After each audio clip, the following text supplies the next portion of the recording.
पुढील कार्यक्रम प्रसारित करणारे आहेत जॉयसमेर मिनिस्ट्रीचे मित्र आणि भागीदार.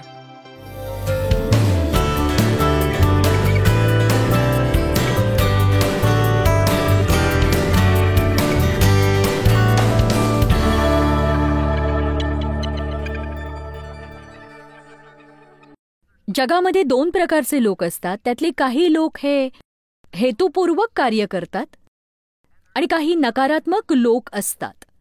बघा, नकारात्मक लोकांना काहीतरी चांगलं घडायला हवंच असतं, पण त्यांना फार काही करायचं नसतं काहीतरी घडून येण्यासाठी.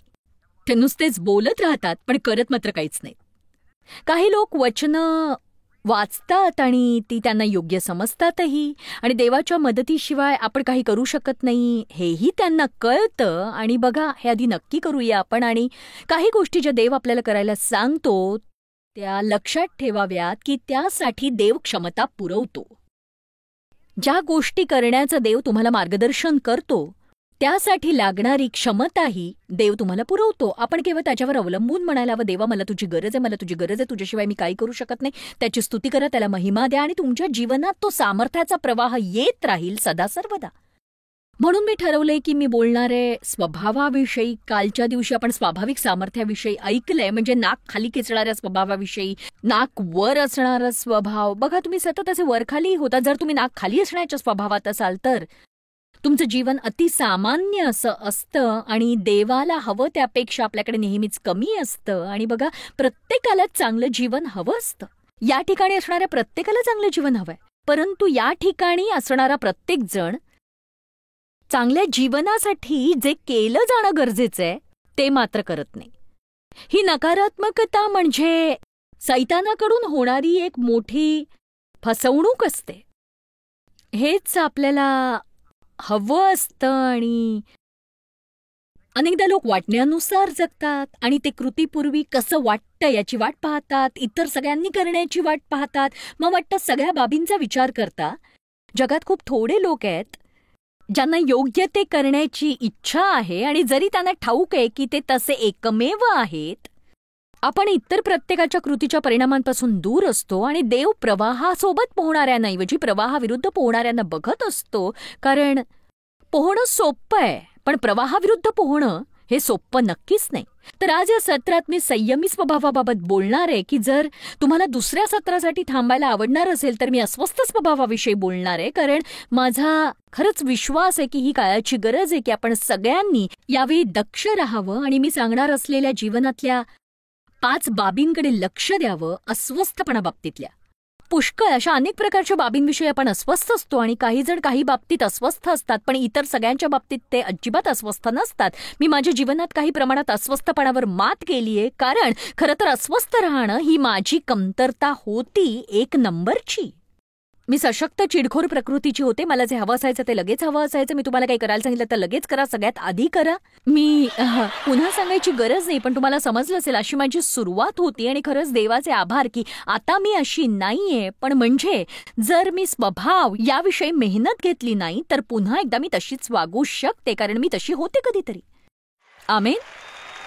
तर बघा, जेव्हा मी सुरुवात केली तेव्हा देवाबाबतीत मी खूप अस्वस्थ होते. मला कळतच नव्हतं की माणसासारखं मला जे हवंय ते देव का करत नाहीये, आणि ज्या गोष्टी करण्याचं देवाने मला वचन दिलंय त्या तो माझ्या वेळापत्रकानुसार करतच नव्हता.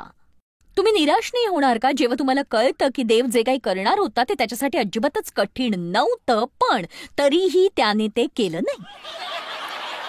म्हणजे जे करायला मला 5 वर्ष लागतील ते देव 1 वर्षात करू शकतो, पण तरी सुद्धा मला या सगळ्या गोष्टीमधून का जावं लागतं. मग सरते शेवटी तुम्हाला समजतं की तुम्ही कितीही कठोर झालात तरी तुम्ही देवाकडे धावणार नाही, आणि काही झालं तरी ज्यासाठी तुम्ही थांबले आहात तुम्ही वाट पाहणं शिकू शकाल. कारण जीवनात वाट पाहणं हेच खरं सत्य. आपण सगळे वाट पाहतो, पण काही लोक इतरांपेक्षा अधिक चांगली वाट पाहू शकतात.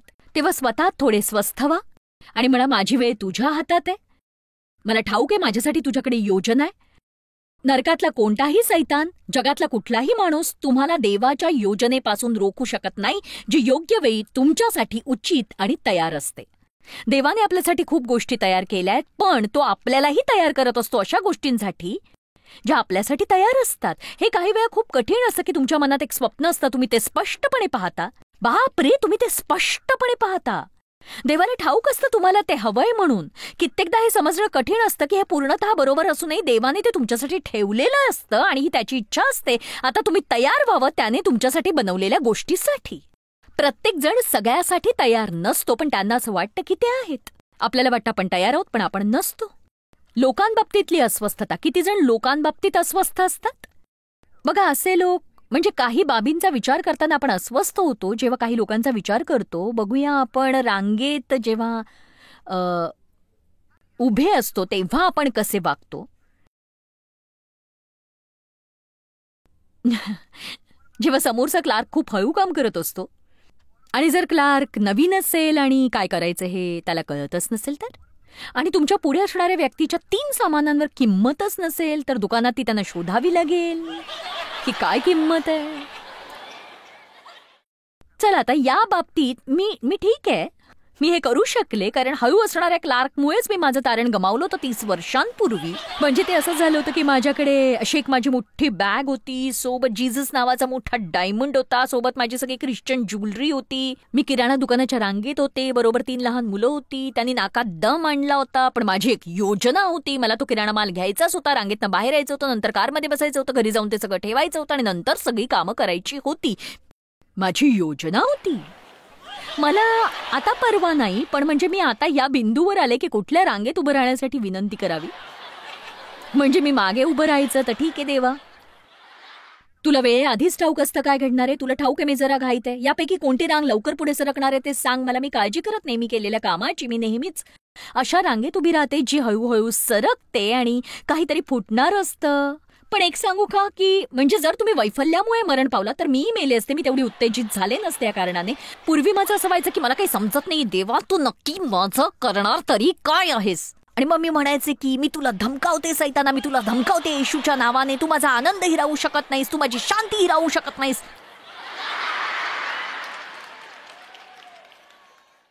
शेवटी मला ती मिळाली. आणि बघा, देव माझी परीक्षा घेत होता. आणि अस्वस्थता या एका शब्दातून, तुम्ही जर शब्द अभ्यासला वाईनच्या ग्रीक शब्दकोशामध्ये तर तुम्हाला सापडू शकेल की हे आत्मिक फळाविषयी आहे आणि ज्याची वाढ होते ती केवळ परीक्षांनी.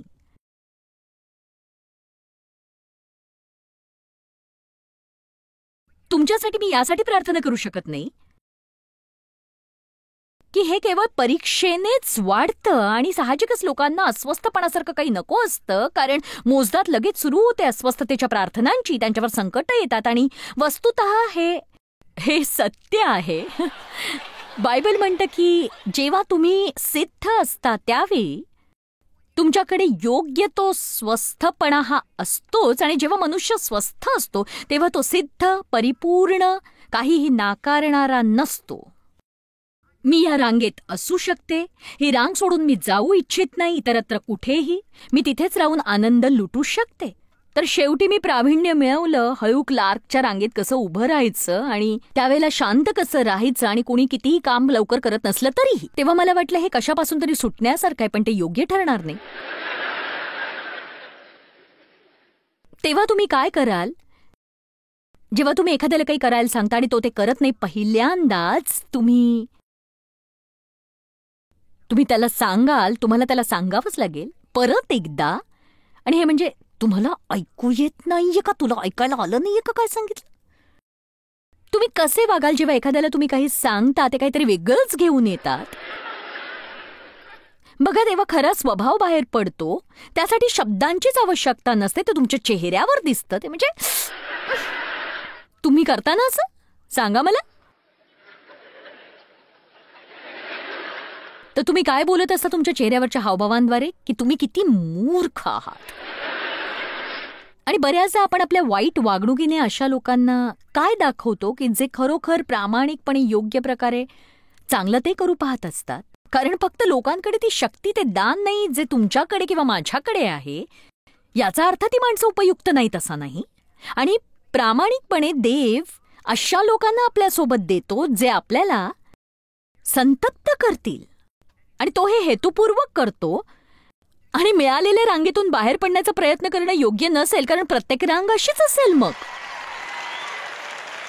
कारण मुद्दा असा आहे की देव अशा गोष्टींचा उपयोग करतो आपला खडबडीतपणा जो असतो त्याला गुळगुळीत करण्यासाठी, आणि तो तुमचा उपयोग इतरांसाठी करू शकतो. तेव्हा या भ्रमात राहू नका की तुम्ही तर पॉलिश्डच आहात, कारण जर तुम्ही असा विचार केला तर दुसऱ्या व्यक्तीचा स्वभाव तुम्हाला त्रास देईल. तुम्हाला तयार करावं लागेल त्यांना तुमच्याविषयी काय वाटतं. तर ही देवाची योजना आहे. अस्वस्थपणा. शेवटी मला हे कळलं. मला खरंच असं वाटतं की कशाही प्रकारे पुष्कळदा मी लोकांशी खूप चांगली वागते, आणि खरोखर मला खोलवर असं जाणवतं की देवाला आपण चिडवतो जेव्हा आपण लोकांशी चुकीचं वागतो. आणि म्हणून खरोखर हीच गरज आहे की लोकांशी आपण चांगलं वागायला हवं, कारण प्रत्येकाची गोष्ट वेगळी असते आणि ती ऐकलेली नसते. आणि प्रत्येक जण दुखावलेला असतो, वेगळ्या परिस्थितीतून जात असतो. आणि जर कोणी मुद्दाम वेगळं वागताना दिसलं तर ते तसे आहेत, तर त्यांच्या जीवनात असं काहीतरी बोचणारच चालू असतं किंवा कशाने तरी ते दुखावलेले असतात. आणि जर आपण ख्रिस्ताचं प्रतिनिधित्व करत असू तर आपल्याला खरंच लोकांशी वागताना जास्त करून स्वस्थ स्वभाव दाखवणं गरजेचं आहे. म्हणून मी हिमतीने सांगते, स्वस्थ स्वभावासाठी प्रार्थना करा. मी तो चेहरा पाहिला. जॉन, तू काय विचार करतोस? तुला काय वाटतं? मला आनंद वाटला की कुणीतरी नवीन इथे असेल मी जेव्हा इथे सोडून जाईन त्यावेळी. मला वाटतं तुम्ही स्वतः बाबतीतही अनेकदा अस्वस्थ असता, आणि मी बऱ्याचदा यातून गेले आणि बऱ्याचदा त्यावर सहज हावीही झाले. आणि शेवटी एके दिवशी मी देवाला म्हटलं, बघ हे काय, तुला ठाऊक आहे मी काय आहे आणि कशी आहे. जर तुला माझ्यासोबत चालायचं नव्हतं तर तू दुसऱ्याला निवडायला हवं होतंस. आणि मी स्वतः बाबतीत दिलगिरी दाखवून थकले. आणि असं नाही की देव सारखंच हे म्हणत होता, पण मुद्दा असा आहे की तुम्ही जिथे असतात तिथला आनंद लुटायला शिका. ज्या मार्गाने तुम्ही जाताय तेव्हा तुम्हाला स्वतः शिकायला हवं की कशी मजा लुटायची. जेव्हा तुम्ही देवामध्ये वाढण्याच्या प्रक्रियेत असता, तुमच्या सगळ्या कमतरते सकट आणि तुमच्या अशक्तपणा सकट हे ठाऊक असताना की देवासाठी तुम्ही आश्चर्य नाही आहात. त्याला ठाऊक असतं की आत्तापर्यंत न केलेला सगळा मूर्खपणा आपण करणार आहोत. आणि त्याने आधीच ठरवलेलं असतं की आपल्यावर विनाअट प्रीती करायची आहे आणि शेवटपर्यंत आपल्यासोबत कार्य करायचंय आणि मध्ये सोडून द्यायचं नाहीये, हेही त्याने ठरवलेलं असतं. म्हणून तो आपल्याला सहन करत असतो स्वस्थपणे, शांतपणे. तो आपल्या बाबतीत सहनशीलता दाखवत असतो.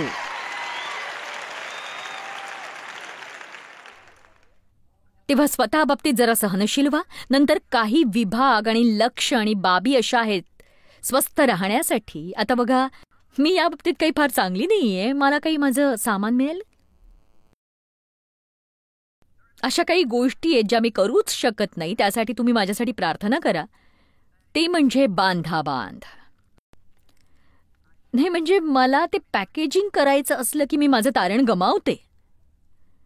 हे फक्त डोळ्याचं औषध आहे. आज सकाळी मी ते बाहेर काढलंय आणि अरे बापरे,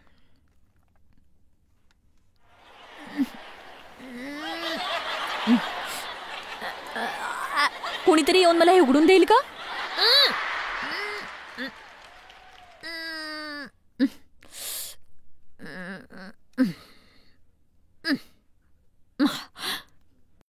आणि मग नंतर मी म्हणते की लोकांची नक्की समस्या काय आहे. ते तुम्हाला हा माल विकतात आणि अपेक्षा करतात त्याकडे बघू नये किंवा तू वापरू नये.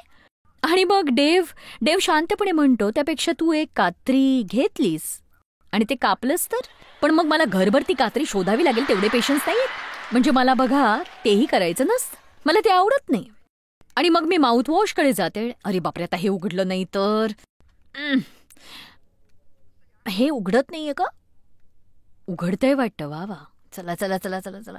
अरे अरे अरे, नाही उघडत आहे हे सुद्धा. तर या वर्षी पॅकेज फोडणं हे माझं लक्ष आहे. मी एका बिंदूप्रत येणार आहे जिथे मी पॅकेज फोडण्याच्या प्रकाराने नाराज होणार नाही. आणि बघा, एखाद्या गोष्टीपासून मुक्त होणं म्हणजे त्यामधून जाणं हे तुम्हाला समजेल. वारंवार आणि वारंवार आणि वारंवार जोवर त्या गोष्टीचा त्रास वाटणं बंद होत नाही. शेवटी त्या गोष्टीसाठी तुम्ही मेलेले असता. आणि आता मी अशा रांगेत उभी राहू शकते जी संथ आहे, आणि मी अशी असते जणू. नाही सैताना, यावेळेला नाही, कारण मी माझी शांती टिकवलीये. हा हा. पण हे पॅकेज खोलण्यात मला अजूनही पटाईत व्हायचंय. माझी अजून एक व्यथा आहे, लहानशीच, ती मी सांगणार आहे. या ठिकाणी केसांची एक बट आहे. मी तुम्हाला दाखवते मी काय करते. तुम्हाला दिसतेय का? ठीक आहे. तर ती अशी हुळहुळत असते म्हणून मी ती अशी चिकटवून टाकते अशी. तरी ती येते म्हणून मी इतकी चिडले की आता ही मी कापूनच टाकते. आणि मग मी माझी कात्री बाहेर काढली, पण ती बट खूप आखूड झाली होती आणि मग मी गोंधळच घातला सगळाच गोंधळ. किती लोकांच्या जीवनात अशा गोष्टी आहेत ज्या केवळ एका लहानशा गोष्टीसाठी आपण क्वचितच दक्ष असतो. आणि मग हे सगळं पॅकेजिंग जे यावर्षीचं माझं लक्ष असणार आहे. कारण बघा कसं असतं की तुम्ही पूर्णपणे त्यात शिरू शकत नाही जे तुम्ही करत असता, कारण मनाने तुम्ही दुसरीकडेच कुठेतरी पोहोचलेले असता. तुमच्यापैकी काही जण आज इथे आहेत, तुम्ही इथे नाही आहात कारण तुम्ही तुमच्या घरी काय करायला हवं याचा विचार करत बसलाय. आणि म्हणून जेव्हा आपण एकाच जागी नसतो, जोवर आपलं मन आपण असलेल्या जागी असत नाही तोवर केवळ आपलं शरीर असतं म्हणून आपण तिथे असतोच असं नक्कीच नाही. मला ठाऊक नाही, मला वाटतं हा एक चिडखोर आणि आक्रमक व्यक्तित्वाचा भाग असावा, पण जिथे मी असते तिथेच राहण्याचा मला त्रास होतो. मी सदैव एक प्रकारे पुढच्या गोष्टीकडे जात असते कारण मी खूप निश्चयी, आक्रमक आणि योजना आखणारी आहे. आपण हे करतोय, आपण ते करतोय. माझ्याकडे असं असतं की जेव्हा मी कारमध्ये असते आणि घर जवळ आलेलं असतं तेव्हा ते दिसायला लागलं की मी सीट बेल्ट सोडून टाकते आणि कारमधून बाहेर पडायची तयारी करते. म्हणजे थांबायच्या आधीच मला इतकी घाई असते की काही काळापूर्वी माझी मुलगी म्हणाली की मम्मा, मला कार पार्क करू देणार आहेस का तू बाहेर पडण्यापूर्वी? आम्ही जेव्हा पार्किंगच्या जागी पार्क करतो, मी कारमधून बाहेर पडते आणि माझ्या सगळ्या वस्तू घेऊन मी उभी असते, पण देव मात्र कारमधल्या त्याच्या सगळ्या वस्तू गोळा करत असतो. आणि मी म्हणते की कसं काय एखाद्याला कारमधून बाहेर पडायला इतका वेळ लागू शकतो? काय चाललंय? तुमच्यापैकी किती जण असे फास्ट आणि जलद आहेत आणि किती जण असे सावकाश आणि संथ आहेत, आमच्यासारख्या जलद लोकांचा कंटाळा करणारे? मी खात्रीने सांगते, जलदवाल्यांचं संथ लोकांशी आणि संथ लोकांचं जलद लोकांशी लग्न झालेलं असतं. सगळ्या जोड्या अशा विरोधीच असतात, नाही का? पटतंय ना? माझं असं होतं की देवा काय झालं, 47 वर्ष झाली हे असंच चालू आहे, मला हे नकोय, हे नकोय, आणि हे काही गमतीशीर नाहीये. नक्कीच मी वाचू शकते उत्पत्तीमधलं पूर्ण वचन की मनुष्य आपल्या आईबापास सोडून आपल्या पत्नीशी जडून राहील तर ती दोघे एकदेह होतील, तर ती दोघे एकदेह होतील. ऐकायला सुंदर नाही का वाटत हे? पण मी सांगते हीच एक मोठी समस्या आहे आणि ही चालूच आहे, न संपणारी अशी समस्या, न संपणारी. चला आता वळूया आपल्या विषयाकडे. बरंच विषयांतर झालं. सर्वप्रथम, जर देवाबरोबर तुमचा काही अस्वस्थपणा नाही, जर मी देवासोबत अस्वस्थ अशी नाही, तर बायबलच्या म्हणण्यानुसार माझं चालचलन म्हणजे देहाची कर्म आहेत. आणि देहाची कर्मे म्हणजे माझ्या चमकदार कल्पना, म्हणजेच मला हवं ते कसं मिळवायचं आणि माझी वेळ म्हणजे देवाची वाट पाहण्याची. मी सांगते आपण सगळेच बहुतेकदा आपल्या जीवनात गोंधळ घालतो देवापुढे जाताना. उत्पत्तीत आपण हे पाहतो. मी वेळ घेणार नाही ती सगळी गोष्ट सांगण्याची, पण खरोखर तुम्हाला जाणवेल की देवाने जेव्हा अब्राम आणि सारेला वचन दिलं होतं की त्यांना मूल होईल, पण मूल होतच नव्हतं. ते वाट पाहून थकून गेले आणि सारेला एक चमकदार कल्पना सुचली. बहिणीनं, तुम्हाला कधी चमकदार कल्पना सुचली? ठीक आहे, मी सुद्धा अशी चमकदार कल्पनांच्या बाबतीत भारी होते आणि अशा प्रकारे त्या येतात. तुम्ही एकटेच जात असता आणि म्हणता मला ठाऊक आहे मी काय करावं असं देवाला वाटतंय. तुझ्या पतीचं तारण झालं नाही म्हणून तुला वाटतं, किंवा तुझं लग्न एखाद्या वाईट स्वभावाच्या व्यक्तीशी झालं असेल. तुम्ही आधीच ठरवलंय की स्वभावावरची ती 5 पुस्तकं विकत घ्यायची आहेत, ती घरात आणून उघडून ठेवायची आहे जिथे कुठे तुम्हाला वाटतं तिथे, कारण आता तुमच्याकडे योजना आहे की कशी त्या स्वभावाची कोंडी करायची. किती जणांना ठाऊक आहे की हे काही उपयोगाचं नाही जोवर ते देवापासून असत नाही. बघा, तोच स्थापित करणारा आहे आणि शेवट करणाराही तोच आहे, आणि त्याने मला सांगितलं होतं की तू ज्याची सुरुवात केली आहे ते संपवण्याची जबाबदारी माझी नाही. जर तुम्ही सुरुवात करता ती तुमची चूक आहे. आता आपण शिकायला हवं खरोखरच देवाचं कार्य कसं केलं पाहिजे आणि शारीरिक कर्मांमध्ये अडकता कामा नये. आता बघा, मी फरक सांगू का? शरीराची कर्म म्हणजे जी कार्य करतच नाही, ते म्हणजे आपण प्रयत्न करतो काही घडवण्याचा, पण ते घडतच नाही आणि आपल्याला समजत नाही ते का घडत नाही ते, आणि आपलं म्हणणं असतं की देवा, मला माहीत असलेले सगळे प्रकार मी करून पाहिले आहेत आणि मला समजत नाही की ते कार्य का करत नाहीये. मग कधी कधी आपण खूपच नाटकी असे वागतो ज्याचा देवावर काहीच परिणाम होत नाही. कधी कधी आपण पार असे भुईसपाट होतो. मी सोडून दिलंय, मी सोडूनच दिलंय. मी काय करावं असं तुला वाटतंय देवा? चला, तुम्हाला ओळखीचा आवाज वाटतोय का? सत्य हे आहे की देव खरंच आपल्याला काहीही करायला सांगत नाही विश्वास ठेवण्याशिवाय. आणि मग जेव्हा आपल्याला खरंच त्याच्याकडून काही सूचना मिळतात तेव्हा नक्कीच विश्वास वाटतो की देव आपल्याला कार्य करायला सांगतोय. आणि आपण शिकायला हवं शरीराच्या कर्मापासून कसं दूर राहायचं. मी निसंदेहपणे शारीरिक कर्मांसाठी स्वतःला मृत केलंय. प्रयत्न करते माझं सेवाकार्य वाढवण्याचा, माझ्या मुलांना बदलवण्याचा, मला स्वतःला बदलवण्याचा प्रयत्न, ते प्रयत्नच न करण्याचा. म्हणजे असं खरंच जर कोणी वैफल्याने मरण पावलं असेल तर मी ती असू शकते. आणि शेवटी मला समजलं की नैराश्य हे दैहिक कर्मांसारखंच आहे. तुम्हाला कधीही निराशा वाटू शकते. आणि बघा, कधीही तुम्हाला निराशा वाटू शकते याचं कारण म्हणजे माझा प्रयत्न असतो काहीतरी घडवण्याचा, जे फक्त देवच घडवू शकतो ते मी घडवू पाहते. तुम्ही ऐकलत माझं? चला मग, देवाला जे घडवायचं तेच घडू द्या. माझ्या घरी एक जण बऱ्याच काळापर्यंत होता. दैहिक कर्म ही निराशेसारखी असतात. आणि मग मी ते आरशावर लावलं, मी ते फ्रीजवर लावलं, कारण मी फारच आक्रमक अशी आहे, सक्रिय अशा योजनेसाठी, कल्पनेसाठी, वेगवेगळ्या कारणांसाठी. पण शेवटी मी या सगळ्यावर विजय मिळवला.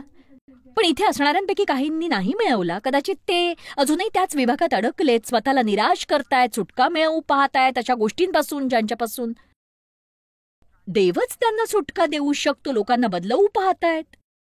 मी तुम्हाला एक सांगू का? तुम्ही तुमच्या एकाही नातेवाईकाला देवावर प्रीती करायला लावू शकत नाही. मला त्याची पर्वा नाही की त्यांच्याकडून तुम्हाला किती चांगल्या गोष्टी हव्या आहेत. जर त्यांना त्या नको असतील स्वतःसाठी, तर तुम्ही केवळ तुमचं चाक फिरवताय आणि तुमचं जीवन बर्बाद करताय, तुमच्या आनंदाला मुकताय. आणि खूप चांगली गोष्ट म्हणजे अशा लोकांसाठी प्रार्थना करा, देवाला कार्य करू द्या. मला तुम्हाला हे सांगायचं, जेव्हा तुम्ही एखाद्यासाठी प्रार्थना करता तेव्हा त्यांनी चांगलं वागण्याची अपेक्षा करू नका. ते कदाचित अधिक वाईट वागतील चांगलं वागण्यापूर्वी. का? कारण जेव्हा तुम्ही लोकांसाठी प्रार्थना करता देव कार्य करू लागतो. जेव्हा देव आपल्या बाबतीत कार्य करतो, जर आपण तयार नसू त्याला न सोडायला, तर आपण भयंकर होतो. तुम्ही कधी दुसऱ्यासाठी प्रार्थना केली का? म्हणजे असं काही की ते अधिकच बिघडले आधीपेक्षा? मी देवसाठी प्रार्थना करायचं की याने खेळावर प्रेम करू नये, कारण मला खेळ आवडत नव्हते म्हणून त्यांनाही आवडू नये असं वाटायचं मला. तुम्ही कदाचित मला बोलताना ऐकलं असेल, त्याला जे काही घरंगळणारं किंवा टप्पा येणारं असतं ते आवडतं. आणि मी जेव्हा वाढले तेव्हा माझ्या वडिलांनी मला फार काही करू दिलं नाही. मुळात मी हेराफेरी आणि नियंत्रणात वाढले. मी कधीही आनंदी असल्याचं आठवत नाही विशीत असताना. आणि देव वाढत असताना हे सगळे खेळ तो खेळायचा, त्याला ते आवडायचं, म्हणजे काही त्याला आवडायचं. आणि मला वाटतं की मी त्याच्यासाठी प्रार्थना करायला सुरुवात केली, त्याने अति खेळू नये म्हणून, त्यात वाहवत जाऊ नये म्हणून, आणि त्याला बदलू पाहिलं. आणि खरं सांगते, एके रात्री मी तो बसलेल्या खोलीत आले तर तो फुटबॉल बघत होता, बेसबॉलचा खेळ ऐकत होता आणि त्याची गोल्फची काठी पॉलिश करत होता. मी विचार केला, तुला काही कळतंय का की काही घडत नाहीये इथे?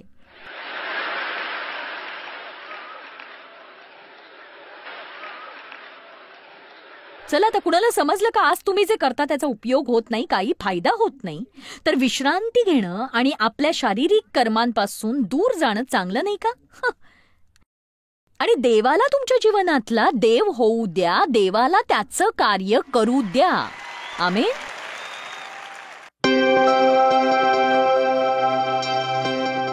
येशू ख्रिस्तात विश्वासणारे म्हणून आपल्या सगळ्यांच्या आत्म्यात स्वस्थपणाचं फळ आहे आणि देवाने ते बीज म्हणून ठेवलेलं आहे. पण पण आपण ते वाढवलं पाहिजे. देवाला हवंय की त्या स्थिरपणाच्या फळाची आपण वाढ करत राहावी आणि ज्या प्रकारे आपण ते वाढवू आपल्याला त्याचा उपयोग करण्याची नक्कीच संधी मिळते. आणि नंतर देवाला हवं असतं की स्थिरपणे आपण त्याच्या वेळेची वाट पाहावी आणि म्हणून तो आपल्याला लगेचच जे हवं असतं ते करत नाही. त्याला हवं असतं की सगळ्या बाबतीत आपण त्याच्यावर विश्वास ठेवावा आणि आपल्या जीवनातल्या प्रत्येक क्षणाचा आनंद लुटावा. आणि जर आपण सतत निराश हताश राहिलो तर ते होऊ शकणार नाही, कारण आपल्याला हव्या त्या गोष्टी वेगाने घडत नसतात. तुम्ही माझ्यासोबत थांबा, मी लगेचच परत येणार आहे. जॉयस मायर मिनिस्ट्रीज करता तुम्ही खूप मौल्यवान आहात. आम्हाला तुमचं कौतुक आहे आणि जगभरामध्ये हे सेवा कार्य शक्य करण्याकरता आम्ही आमच्या मित्रांचे आणि पार्टनर्सचे आभारी आहोत. आम्ही एकत्रितपणे भुकेल्यांना खाऊ घालतो, गरिबांना वस्त्र देतो आणि राष्ट्रांना सुवार्ता सांगतो. तुमच्या प्रार्थनेच्या विनंती करता आमच्याविषयी आणखी माहिती मिळवा. जॉयसच्या कॉन्फरन्सच्या तारखा पहा आणि ख्रिस्ताची प्रीती जगभरामध्ये पसरवण्याकरता आमचे सहभागी व्हा.